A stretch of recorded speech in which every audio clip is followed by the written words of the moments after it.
adik-adik. Halo Hai adik semua. Selamat hari Minggu. Selamat hari Minggu, salam. Shalom. Adik-adik, tadi kami bertiga sudah menyanyikan lagu Hello Hello. Apa kabar kalian di rumah?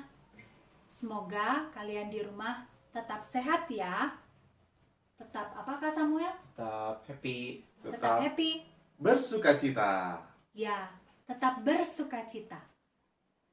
Adik-adik, apakah kalian sudah siap untuk mengikuti ibadah online pagi hari ini? Sebelum kita mulai ibadah online, Kak Sisi mau mengajak kalian memberikan salam damai seperti ini. Salam damai. Berikan kepada orang di samping kalian, mama, papa, kakak, atau adik. Yuk, kita berikan salam damai. Salam damai. Salam damai. Salam damai. Damai. Adik-adik, kita akan mulai ibadah pagi hari ini dengan memulai dalam doa. Mari, Mbak Sisi ajak kalian untuk bersama-sama berdoa. Tuhan Yesus yang baik, terima kasih untuk anugerah-Mu buat hidup kami. Terima kasih karena kami boleh mengikuti ibadah online minggu pagi hari ini. Tuhan Yesus, pimpin kami dalam ibadah ini, dalam pujian, dalam penyembahan, dan dalam mendengarkan firman. Pimpin kami Tuhan, kami saat ini bersedia untuk mendengarkan, bersedia untuk memuji nama Tuhan. Di dalam nama Tuhan Yesus kami berdoa. Amin. Amin. Nah, adik-adik, kita akan mulai ibadah minggu pagi hari ini dengan memuji nama Tuhan, menyembah nama Tuhan dengan lagu Ku Diberikan Kidung Baru. Mari adik-adik, Mbak Sisi ajak kalian bangkit berdiri, kita sama-sama menyanyikan lagu ini.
Adik-adik, sebelum kita mendengarkan firman Allah, mari kita menyanyikan, memuji namanya melalui lagu Firman-Mu Pelita.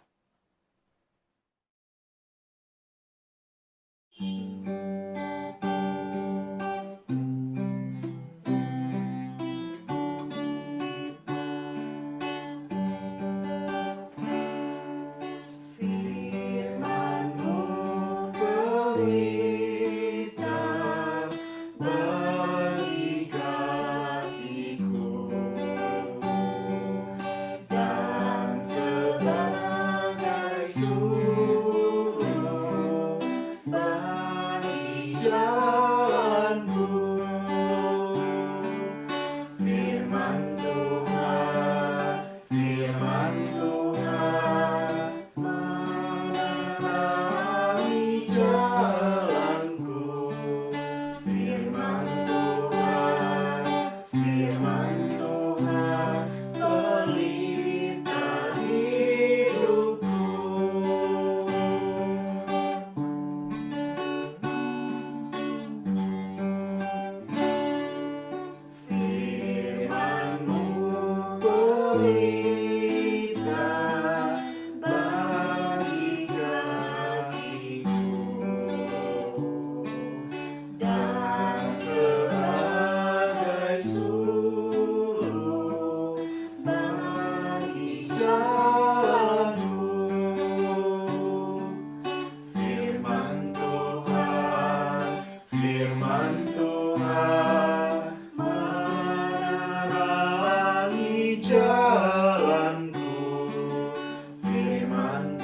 firman Tuhan yang akan dibawakan oleh Mbak Rina. Mbak Rina, silakan. Hai adik-adik, apa kabar? Semua baik-baik aja kan? Semua sehat-sehat? Wah, udah lama banget ya kita nggak ketemu ya. Hampir 3 bulan kita nggak ketemu. Biasanya setiap hari Minggu gini, dari pagi kita udah siap-siap berangkat ke gereja bersama orang tua. Ke sekolah minggu, bertemu teman-teman, bertemu guru-guru, mendengarkan firman Tuhan bersama-sama. Senang ya? Dan kadang pulang dari gereja, kalian bersama orang tua jalan-jalan dulu. Bisa ke mall, kadang ke tempat rekreasi, atau hanya sekedar makan bersama. Wah, seneng ya zaman dulu ya. Gak kayak sekarang. Kalau gak penting-penting amat, kita gak boleh kemana-mana. Mending di rumah aja. Nah, dan kalau misalnya kalian emang harus pergi, terpaksa harus pergi, kalian tidak boleh lupa memakai masker seperti ini. Jaga jarak dengan orang sekitar kita. Setelah sampai rumah kita harus cuci tangan, cuci kaki, cuci muka. Kalau perlu mandi. Dan baju yang habis kita pakai tadi langsung dicuci. Supaya virus-virus yang ada di sekitar kita tadi tidak ikut ke rumah kita. Nah, karena sekarang Mbak Rina ada di rumah, jadi maskernya dibuka aja ya. Karena panas. Nah, kalau gini kan enak ya, jadi tidak terhalang apa-apa. Kalian kebayang gak sih? Baru 3 bulan aja kita di rumah rasanya bosen banget ya. Apa-apa harus dikerjakan dari rumah. Sekolah dari rumah, kebaktian dari rumah, kadang belanja juga dari rumah. Kebayang gak sih kalau misalnya seumur hidup kita harus seperti ini? Sedih banget ya, kita gak bisa kemana-mana. Seperti cerita di Alkitab yang akan kita bahas hari ini. Dari Kisah Rasul 3 ayat 1 sampai 26. Ini menceritakan tentang orang yang lumpuh sejak lahir. Dia tidak bisa kemana-mana. Dan kalaupun dia harus pergi kemana-mana, dia harus dibantu oleh orang lain. Setiap hari dia dibantu oleh teman-temannya untuk duduk di bait Allah, meminta sedekah kepada orang-orang yang datang ke sana. Pada suatu hari, dia bertemu dengan murid Tuhan Yesus, Petrus dan Yohanes. Nah, apa yang terjadi setelah dia bertemu dengan Petrus dan Yohanes? Yuk, kita dengar ceritanya. Pada suatu hari menjelang sore sekitar pukul 3, pergilah Yohanes dan Petrus ke bait Allah untuk berdoa. Di gerbang bait Allah yang disebut Gerbang Indah, ada seorang laki-laki yang lumpuh sejak lahir. Dia duduk dengan pergelangan kakinya yang bengkok. Setiap hari dia diusung untuk diletakkan di depan gerbang bait Allah untuk meminta sedekah kepada orang-orang yang hendak beribadah di bait Allah. Saat melihat Petrus dan Yohanes, ia mengulurkan tangannya untuk meminta sedekah. Tiba-tiba, Roh Kudus menggerakkan Petrus dan Yohanes. Mereka harus melakukan sesuatu. Mereka berhenti dan berbalik kepada pengemis itu. Lalu Petrus berkata kepada orang itu, "Lihatlah kepada kami." Orang itu menatap Petrus dan Yohanes dengan harapan mendapat sedekah. Tapi Petrus berkata, "Emas dan perak tidak ada padaku." Orang lumpuh itu kecewa. Tapi kemudian Petrus melanjutkan, "Tapi apa yang kupunya akan kuberikan kepadamu. Demi nama Yesus Kristus orang Nazaret itu, berdiri dan berjalanlah." Orang itu menatap Petrus dan Yohanes dengan bingung. Karena sejak lahir ia lumpuh, dia tidak pernah belajar berjalan. Lalu Petrus mengulurkan tangannya dan membantu orang itu berdiri. Seketika, kaki dan pergelangan kaki orang itu menjadi kuat. Wah, orang lumpuh itu hampir tidak percaya. Dia bisa berjalan, dan tidak hanya berjalan, dia melompat-lompat.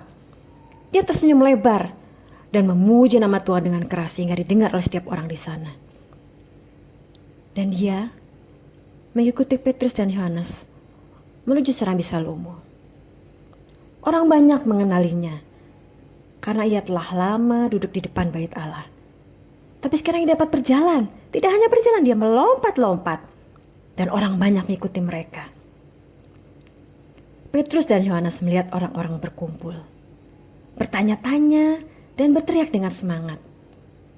Dia melihat wajah mereka yang heran dan melihat wajah pengemis yang berseri-seri. Saat itu Petrus tahu mengapa Roh Kudus menyembuhkan pria itu. Roh Kudus menginginkan mereka berbicara tentang Tuhan. Lalu Petrus berkata, "Hai orang-orang Israel, kenapa kalian sangat heran? Kalian melihat seolah-olah kami yang membuat pria ini berjalan dengan kuasa kami sendiri.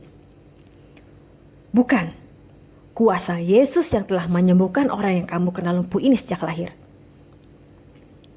Orang ini telah sembuh karena percaya kepada Yesus."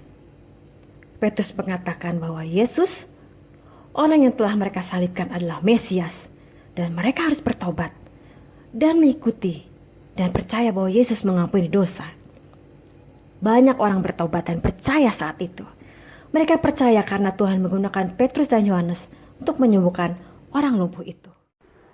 Nah, itu tadi cerita tentang bagaimana Roh Kudus memakai Yohanes dan Petrus untuk menyembuhkan orang yang lumpuh itu. Biasanya kan kita mendengar Tuhan Yesus melakukan banyak mujizat ya. Tapi di cerita tadi ternyata murid Tuhan Yesus, Petrus dan Yohanes bisa juga melakukan mujizat seperti Tuhan Yesus. Bagaimana mereka bisa melakukan mujizat seperti itu? Nah, sebelum Tuhan Yesus naik ke surga, Tuhan Yesus berkata kepada murid-muridnya untuk tidak takut pada saat Tuhan Yesus tidak bersama mereka. Tuhan Yesus berkata bahwa mereka harus menunggu di Yerusalem untuk menerima Roh Kudus yang dijanjikan. Lalu setelah mereka mendapatkan Roh Kudus, mereka harus memberitahu kepada semua orang tentang Yesus dan tentang kerajaan Allah.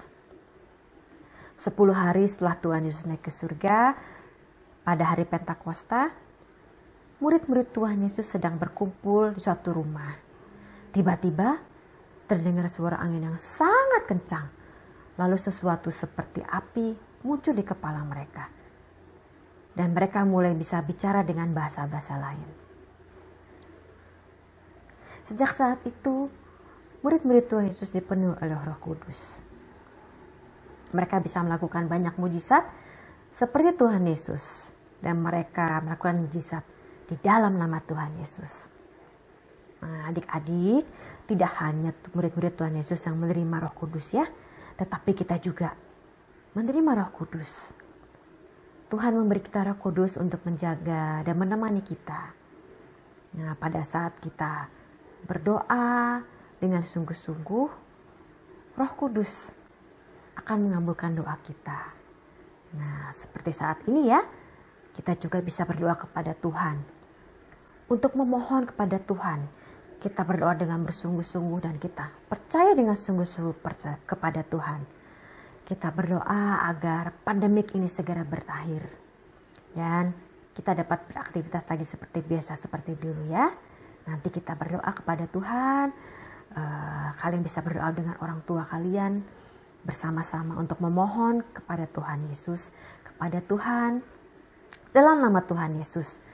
Supaya kita dapat selalu sehat. Kita dapat selalu selamat. Dan segera dapat temukan obat untuk menyembuhkan pandemik ini. Nah, sekian dulu cerita hari ini ya. Kita bertemu lagi minggu depan di cerita yang lain. Sampai ketemu. Makasih Mbak Rina untuk firmannya pada hari ini. Nah, adik-adik, ibadah kita udah mau selesai, kita tutup dengan doa. Yuk, mari kita berdoa. Selamat pagi ya Bapak, selamat pagi ya Roh Kudus, selamat pagi ya Yesus. Terima kasih banyak kalau pada hari ini kami boleh ngikutin kebaktian sekolah minggu dari awal hingga akhir dengan lancar. Makasih juga buat semua guru-guru yang udah nyiapin kebaktian hari ini. Ya Bapak, kami juga mau berdoa untuk adik-adik kami yang akan mengikuti ujian akhir semester. Bapak yang bimbing mereka satu persatu, Bapak yang jaga mereka, selalu kasih mereka kesehatan ya Bapak. Bapak yang berkati dalam proses belajarnya adik-adik supaya hikmat Bapak saja yang turun atas mereka. Bapak yang tuntun mereka supaya menjadi pribadi yang lebih tekun lagi dalam belajar. Bapak juga yang berkati orang tua adik-adik dalam membimbing mereka belajar untuk persiapan ujian akhir semester. Ya Bapak, pada saat ujian akhir semester nanti, Bapak yang saja yang tuntun, Bapak yang bimbing adik-adik dalam mengerjakan setiap soal-soal yang ada dan disajikan oleh guru-guru mereka. Ya Bapak, kami juga mau berdoa untuk para guru-guru sekolah minggu beserta keluarganya, Bapak yang selalu jaga dan beri mereka kesehatan. Ya Bapak, walaupun dalam situasi seperti ini, makasih banyak kalau kami boleh bisa nikmatin berkat yang berkecukupan dan kami bisa ngerasain ibadah online sekolah minggu pada hari ini. Bapak juga yang berkati kami dalam kami menjalani aktivitas kami sehari-hari. Bapak yang selalu beri kami kesehatan, Bapak yang jauhkan kami dari sakit penyakit, dan Bapak yang selalu lindungi kami dalam lindungan darah-Mu yang suci dan kudus. Makasih banyak ya Bapak, kalau doa kami ini masih jauh dari sempurna, tapi kami yakin dan percaya Bapak yang dengerin setiap doa-doa kami, dan Bapak yang menyempurnakan. Hanya di dalam nama Tuhan Yesus kami berdoa dan mengucap syukur. Amin. Terima kasih adik-adik buat waktunya hari ini. Ibadah sekolah minggu kita sudah selesai. Sampai jumpa pada ibadah sekolah minggu di minggu depan ya. Dadah adik-adik, Tuhan berkati.